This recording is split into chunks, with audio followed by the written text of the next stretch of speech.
पिछला ये एक साल मेरे लिए खासकर विपक्ष से रिलेटेड जो है बहुत ही ज्यादा चिंताजनक रहा है। एक तरह से ट्रोमैटिक मैं इसे कह सकती हूँ। हर दिन इन्होंने यहाँ पे तमाशा किया है, हमारा दिल दहल जाता था इनको देखकर। एसआईआर ये वेल में उतर जाते थे। यहाँ पर इन लोगों ने डराना, धमकाना, धक्का मुक्की, ऐसा कोई इन्होंने किसी तरह की कोई बदतमीजी नहीं है जो एक भी दिन इन्होंने संसद भवन चलने नहीं दिया। हम जनता के प्रतिनिधि है, हम यहाँ पर उनकी आवाज लेकर आते हैं, हम कुछ सीखने आते हैं, हम नए सांसद हैं। इन्होंने संसद अगर पिछले 2-3 दिन को छोड़ा जाए तो साल तक शायद ही थोड़ा चलने दिया है। एसआईआर कर करके इन्होंने यहाँ पे तमाशे किए। लेकिन अब जब इनको बोलने की बारी आई एसआईआर पे, तो अध्यक्ष महोदय जी, हम देख रहे हैं कि कल leader of opposition Rahul Gandhi ji ने, मुझे लगा क्या खुलासा होगा, हम भी बड़े उत्सुक थे। सारी साल हमने एक ही शब्द सुना है, अब ये क्या ग्रैंड रेवलेशन होगी। लेकिन राहुल गांधी जी जो लीडर ऑफ ऑपोजिशन है, उन्होंने कल जब कहा खादी है, खादी में धागे हैं, धागे में लोग हैं, लोगों के अंदर, उनको जब कहा गया कि आप पॉइंट की बात कीजिए, तो उन्होंने कहा कि मैं अपना फ्रेम कर रहा हूं, मैं अपना आर्गुमेंट फ्रेम कर रहा हूं। और इतनी देर बाद जब वो फ्रेम करके पहुंचे तो ले देकर वो वापस उसी अंतर्राष्ट्रीय मूल की महिला, मैं एक महिला होने के नाते आपसे रिक्वेस्ट करना चाहती हूं कि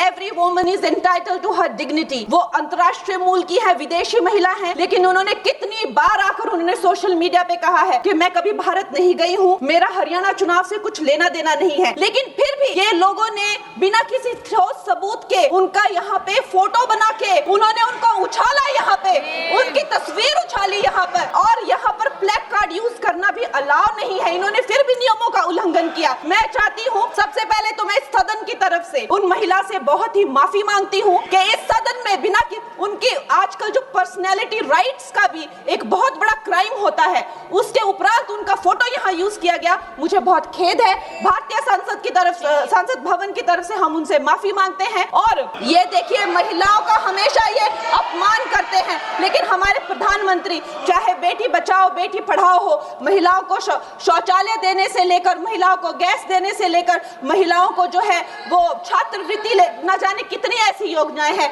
कांग्रेस वालों, शायद तुम लोग ये समझ नहीं पा रहे हो, ईवीएम हैक नहीं करते हैं प्रधानमंत्री लोगों के दिलों को हैक करते हैं। ये लोग दुहाई देते हैं कि वो जो पुराने जमाने के दकियानूसी, वो जो चिट कागज पे लिखकर जो मतदान होता था, वो सबसे अच्छा था। आप लोग भूल गए वो दिन इंदिरा गांधी वर्सेस राज नारायण का केस, उसको जो है इतिहास में the case that shook the nation के नाम से जाना जाता है। उस पर मैंने एक फिल्म भी बनाई हुई है। वोट चोरी और वोटों की धांधली के लिए एक प्रधानमंत्री पे एक साधारण से नेता ने केस किया था।